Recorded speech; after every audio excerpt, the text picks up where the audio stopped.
दर्शकों, आप देख रहे हैं ब्रह्म भारत का खास कार्यक्रम ज्वलंत मुद्दे, मेरे साथ यानी रविंद्र तिवारी गुरुजी के साथ। भारत की तथाकथित आजादी के बाद हिंदुस्तान और पाकिस्तान बंटवारे के लिए जिम्मेदार कौन?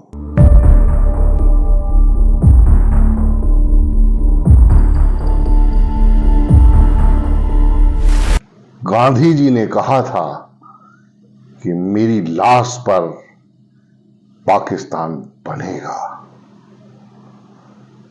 फिर भी बन गया पाकिस्तान।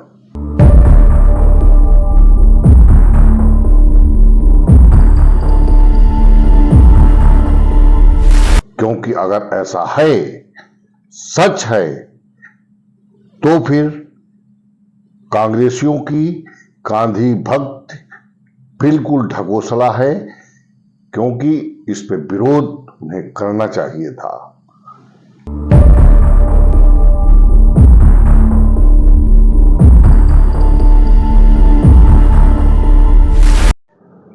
तो भगत सिंह और बिस्मिल आदि फांसी पर लटकने से रुक जाते, उनकी फांसी रुक जाती, लेकिन महात्मा गांधी ने इसके लिए सत्य और अहिंसा का पथ का अनुसरण करते हुए आंदोलन नहीं किया।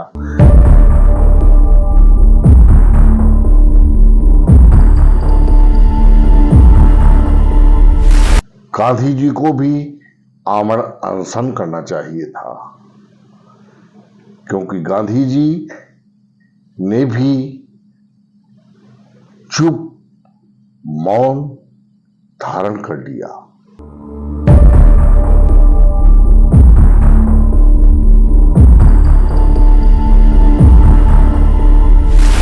क्रांतिवीरों का बलिदान और लहू साबित हो गया पानी पानी।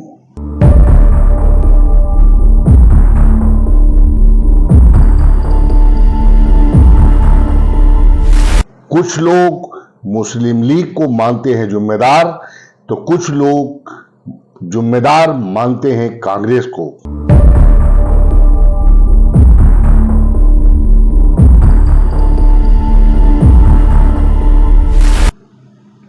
जमीयत उलेमा हिंद के अध्यक्ष श्री अरशद मदनी जी पाकिस्तान बंटवारे के लिए कांग्रेस को मानते हैं जिम्मेदार।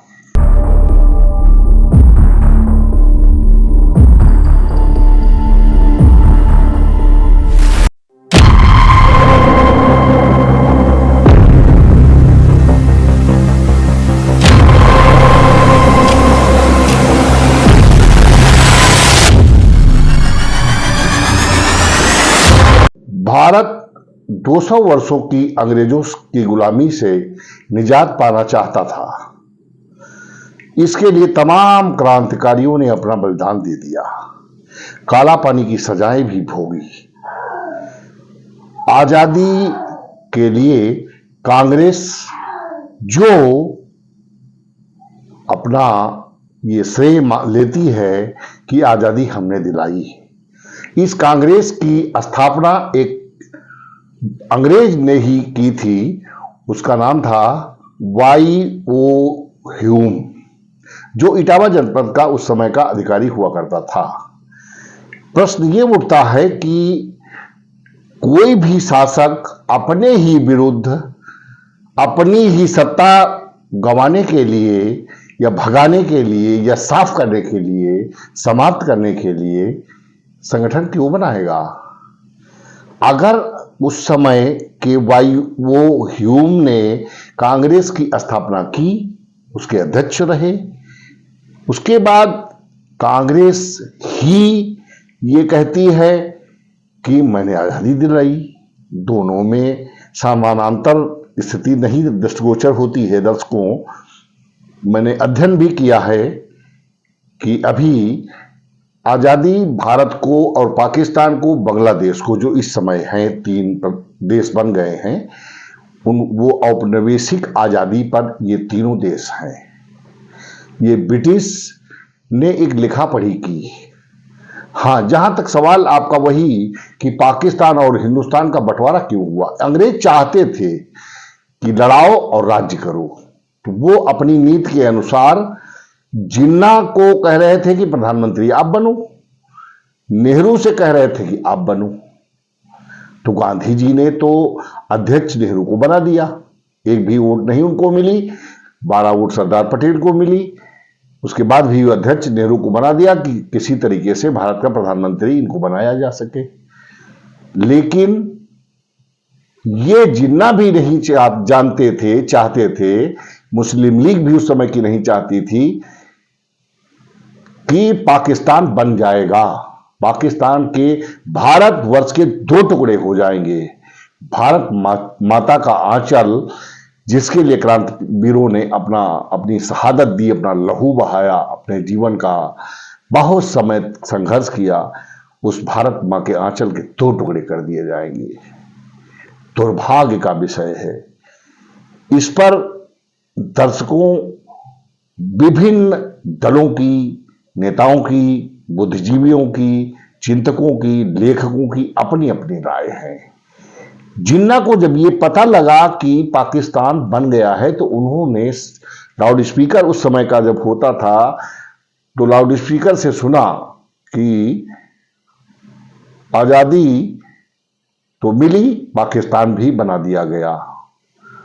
तो कहीं किताबों में मैंने पढ़ा है कि जिन्ना को विश्वास नहीं हुआ, क्योंकि उत्तर प्रदेश के जनपद सीतापुर में एक फजले हक खैराबादी हुआ करते थे, उनको काला पानी की सजा हो गई, वो वही उन्होंने अपने प्राण त्याग दिए। तो हिंदू मुस्लिम नहीं, सभी ने, सभी क्रांतिवीरों ने, जिनके लिए धर्म से बड़ा राष्ट्र था, उन्होंने अपने प्राणों का बलिदान दिया और आजादी दिलाई। 14 अगस्त 1947 को एक ऐसा अंग्रेज जो भारत के भूभाग, भौगोलिक स्थिति से परिचित ही नहीं था, और उसने एक लकीर खींच दी और पाकिस्तान बना दिया और हिंदुस्तान बना दिया। हिंदुस्तान में पंडित जवाहरलाल नेहरू को प्रधानमंत्री बना दिया गया और जिन्ना वहां के कायदे आजम बन गए। अब बात यह उठती है कि इसका जिम्मेदार कौन है। तो इसके जिम्मेदारी के लिए भी कांग्रेस का ही दोष काफी हद तक माना जाएगा, क्योंकि लोग मानते हैं कि कांग्रेस अगर जिन्ना को उस समय प्रधानमंत्री बना देती और 13 महीने बाद उनकी टीबी रोग से ग्रसित होने के कारण मौत हो गई थी, तो उसके बाद नेहरू प्रधानमंत्री बन जाते। लेकिन नेहरू भी प्रधानमंत्री का ही पद चाहते थे, लिहाजा वो भी नहीं चाहते थे कि जिन्ना प्रधानमंत्री बने। जिन्ना और नेहरू की ये दोनों आपस की तकरार का कारण पाकिस्तान और हिंदुस्तान 2 देश बन गए।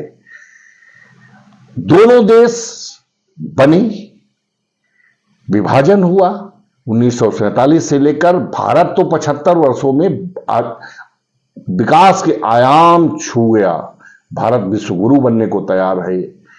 वहीं पाकिस्तान 2 जून की रोटी के लिए मोहताज है, परेशान है, पीड़ित है। इस पाकिस्तान और हिंदुस्तान के बंटवारे पर दिल्ली के मौलाना का क्या कहना है, उनका भी सुन लीजिए बयान, क्योंकि मैं ही नहीं कहता, उनका भी आरोप कांग्रेस पर ही है। आइए सुनते हैं उनका बयान। कांग्रेस की वर्किंग कमेटियों की तजवीजें मौजूद हैं, रेजोल्यूशन मौजूद हैं। वो बराबर हमको लिखते थे कि हम वादा करते हैं कि मुल्क का दस्तूर सेकुलर दस्तूर होगा। किंतु जब मुल्क आजाद हुआ और तकसीम हो गया, तो मुल्क से एक ताकत उठी जिसने ये कहा कि मुसलमानों ने अपना हक पाकिस्तान ले लिया, अब हमारे मुल्क का दस्तूर सेकुलर दस्तूर नहीं बल्कि मुल्क हिंदू राष्ट्र होगा। जमीयत उलमा हिंद वो तनहा जमात थी जो गांधी जी को, जवाहरलाल नेहरू को पकड़कर बैठ गई। हमने कहा हमसे जो वादा किया था, आपके रिजोल्यूशन हमारे पास मौजूद हैं, आपने हमसे वादा किया था कि मुल्क का दस्तूर आजादी के बाद सेकुलर दस्तूर होगा, इस वादे को पूरा करो। अगर मुल्क की तकसीम पर दस्तखत किए हैं, तुमने किए हैं, मुजरिम तुम हो, हमने मुल्क की तकसीम को कबूल नहीं किया। देखते रहिए परम भारत का खास शो साक्षात्कार आदि खबरें।